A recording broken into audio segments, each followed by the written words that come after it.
Hello dear friends, welcome back to classic Hindi news channel पर आपका स्वागत है। डियर फ्रेंड्स, इन दिनों राजनीति काफ़ी ज़ोरों शोर पर हो रही है। हाथरस कांड में राजनीति इतनी ज़्यादा हो रही है कि इसके ऊपर कोई भी बयानबाजी सामने आ रही है। इन दिनों योगी सरकार का कहना यह है कि पीड़िता का और आरोपी का आपस में प्रेम संबंध था। अगर ऐसा होता है तो 4 युवकों द्वारा रेप क्यों होता है? और वहीं पे मीडिया हमको ये दिखाती है, वीडियो से हमको ये दिखता है कि पूरा का पूरा गांव आरोपी के ऊपर एकदम आक्रोशित है। उसको वहाँ पे माहौल इतना गर्मा गर्मी वाला माहौल है कि वो वहाँ से किस तरह से आरोपी को भगाया जाए, इसका हमको पूरा का पूरा वीडियो में दिखता है। वहीं दूसरी तरफ से पुलिस ऑफिसरों का, कर्मचारियों का हमको जबरन गाँव वालों को भगाना, डांटना, मारना भी वीडियो में दिखता है। तो इस केस में कहाँ से हमको प्रेम संबंध में प्रेम कांड दिखते हैं? तो वही दूसरी तरफ से देखा जाए तो आरोपियों द्वारा पीड़िता का जुबान काटी जाती है, गले की हड्डी तोड़ दी जाती है, कमर की हड्डी तोड़ी जाती है। इतना निर्मम तरीके से पीड़िता के साथ पेश क्यों आया जाता है? अगर देखा जाए तो जिस स्त्री का या जिस इंसान का मानव की जुबान काट दी जाती है वो कैसे बोल सकता है? पीड़िता जबकि 17 वर्षीय थी, उससे भारत के लोगों ने क्यों लिखित बयान नहीं लिया? वहाँ पे पुलिस अधिकारी थे, पुलिस अफसर थे, पुलिस कर्मचारी थे, पीड़िता से लिखित रूप से बयान ले सकते थे, लेकिन ऐसा होता नहीं है। पुलिस अधिकारी, पुलिस ऑफिसर्स, पुलिस कर्मचारी उसे इंटरव्यू लेते हैं, जबकि जिसकी जुबान कटी है वो बोल कैसे सकती है? ये अपने आप में भी एक मुद्दा बनता है। आखिर पुलिस कर्मचारी इतनी तरह से निर्मम क्यों हो जाते हैं? उनको क्या दया नहीं आती है? किसी की लड़की की इतनी बुरी दशा देखने के बावजूद भी उसे बुलवाया जाता है, वो इंटरव्यू लिया जाता है कि वो कुछ बोले।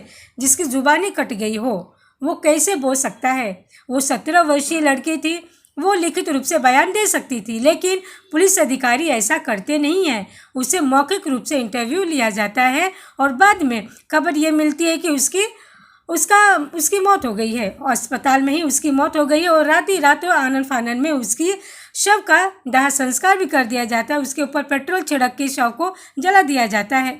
क्या हिंदू रीति रिवाज रात में किसी भी शव को जलाने का परमिशन देते हैं? शायद नहीं। वहीं विधायक कहते हैं कि पीड़िता का संस्कार खराब था, तो ये कौन सा संस्कार है कि जो रात में शव के साथ खिलवाड़ किया जाता है, रात उस पर पेट्रोल छिड़क कर जलाया जाता है? ऐसा हिंदू रीति रिवाज में तो होता नहीं है। अगर देखा जाए तो भारत कानून के हिसाब से 375 की धारा ये कहती है कि जब भी किसी आरोपी के ऊपर बलात्कार साबित होता है तो उसके ऊपर कई कार्रवाई होती है। लेकिन भारत देश एक ऐसा देश है जहाँ पे आरोपी मज़े से घूमता है और पीड़िता के ऊपर कई सारे जुल्म अत्याचार होते हैं। हाथरस कांड में देखा जाए तो मीडिया को भी परिवार वालों के साथ मिलने नहीं दिया जाता है। गांव के बाहर ही पुलिस अधिकारी, पुलिस कर्मचारी छावनी डाल के बैठे रहते हैं। क्या मैं ये पूछना चाहूँगी, पीड़िता वाल्मीकि परिवार इतना बड़ा परिवार था कि पुलिस, पूरा प्रशासन ये सन्नाटे में आ गया था, डरा हुआ था। इतना भी आले अधिकारी के पीड़ित परिवार तो था नहीं, तभी भी इतनी बड़ी छावनी क्यों रखी गई थी? सबके सब पुलिसिए कर्मचारी पुरुष ही क्यों थे? वहाँ पे महिला पुलिस क्यों नहीं थी? क्या ये अपने आप में सवाल नहीं बनता है? जब प्रियंका गांधी हाथरस जाना चाहती हैं तो पुलिस द्वारा जबरन उसके कुर्ते को पकड़ा जाता है। क्या योगी सरकार के पास इतने महिला पुलिस नहीं थी कि जो वहाँ पे महिला ही पकड़े, टच करे? वहाँ पे पुलिस आके जेंट्स पुलिस आती है और प्रियंका गांधी का कुर्ता पकड़ती है। क्या ये सही है? क्या ये सही होना चाहिए? ऐसा इसको सही कहा जाता है? योगी सरकार इसके ऊपर क्या कहना चाहेंगे? अगर देखा जाए तो भारत एक ऐसा देश है जहाँ पे आज भी जाति पाति का भेदभाव कायम है। आज भी समाज में ऊंची जाति नीची जाति का नासूर कायम है और कभी ना कभी आने वाले दिनों में इसका सुई चुभोई जरूर जाती है। ये भारत एक ऐसा देश है जहाँ पे हर मुद्दे के ऊपर कई कार्रवाई होती है, लेकिन उसको किस तरह से दबाया जाए, किस तरह से उसको पलटा जाए और किस तरह से उसको बर्खास्त किया जाए, ये हमारे भारत के राजनेता और नेता और पार्टी अच्छी तरह से जानती है।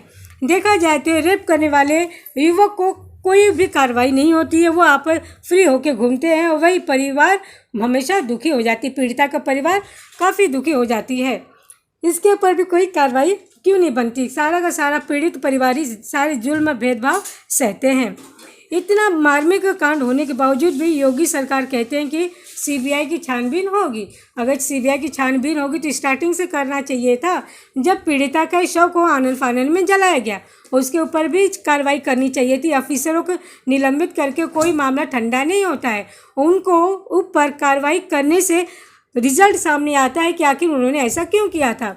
क्या वाल्मीकि परिवार इतना बड़ा परिवार था कि बाबरी मस्जिद की फैसला सामने आने वाला था तो उससे उसका कुछ असर पड़ता?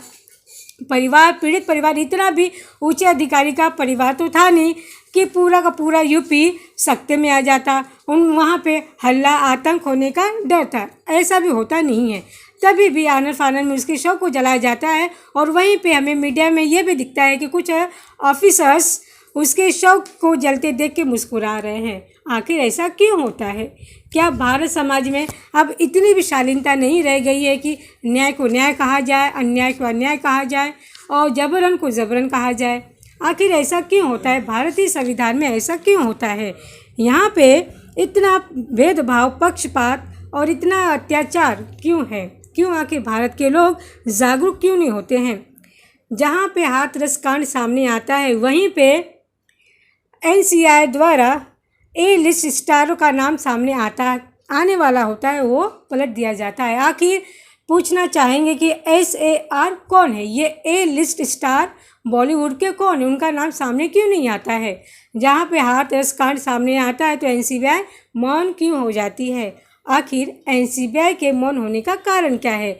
तो वहीं दूसरी तरफ से हाई कोर्ट ने रिया चक्रवर्ती को जमानत दे दी है, लेकिन कुछ कंडीशन रखी है कि वो हर 10 दिन में उसकी पेशी होती रहेगी और वो भारत के बाहर नहीं जा सकती है। तो वहीं उसके भाई शौविक को भी जमानत नहीं मिली है, वो अभी भी जेल में है। तो वहीं सैमुअल मिरांडा वगैरह को जमानत मिल गई है। अगर देखा जाए तो भारत एक ऐसा देश है जहाँ पे सुशांत सिंह के मामले को आज भी रफा दफा करने की कोशिश की जा रही है। आखिर कब तक सुशांत सिंह को के फैंस को, इसके परिवार वालों को इंसाफ मिलेगा? आखिर हमारा ये बेबी पैगविन और मास्टर पैगविन कब तक सामने आएंगे और छिपे रहेंगे? ये क्यों छिपे हैं और सरकार के सामने इसको सरकार क्यों नहीं सरकार इसको स्पष्ट रूप से सामने रखती है? बेबी पैगविन को बचाने के पीछे किन किन लोगों का हाथ है और बॉलीवुड का ए लिस्ट स्टारों कौन है? आखिर SAR ये कौन है? इसके ऊपर एनसीबीआई चुप्पी क्यों ले रखी है? हाथरस का कांड जैसे ही सामने आता है सबकी सब मीडिया सुशांत सिंह के मर्डर मिस्ट्री को भूलते ही नज़र आ रही है। सुशांत सिंह की मर्डर मिस्ट्री कब तक सॉल्व होगी इसका भी कुछ हमें आशा नहीं है। फिर भी इसी उम्मीद पे हम कायम है कि इंसाफ जल्द होगा और कार्रवाई भी, आरोपियों के ऊपर कार्रवाई ज़रूर होगी। भारत में ऐसे ऐसे भी कानून है कि सालों साल केस चलते हैं और 25 साल के बाद, 20 साल के बाद उसके ऊपर फैसला होता है। लेकिन अगर फैसला जल्दी हो और कार्रवाई तेज़ी से हो तो ये मुमकिन है। आरोपियों को गिरफ्तार किया जाए, उसके ऊपर कड़ी सज़ा दी हो, उसको दंड मिले उसकी करने के, ऐसा हम आशा करते हैं। डियर फ्रेंड्स, बस आज इतना ही। मेरे साथ बने रहिए क्लासिक हिंदी न्यूज़ चैनल पर। जय हिंद।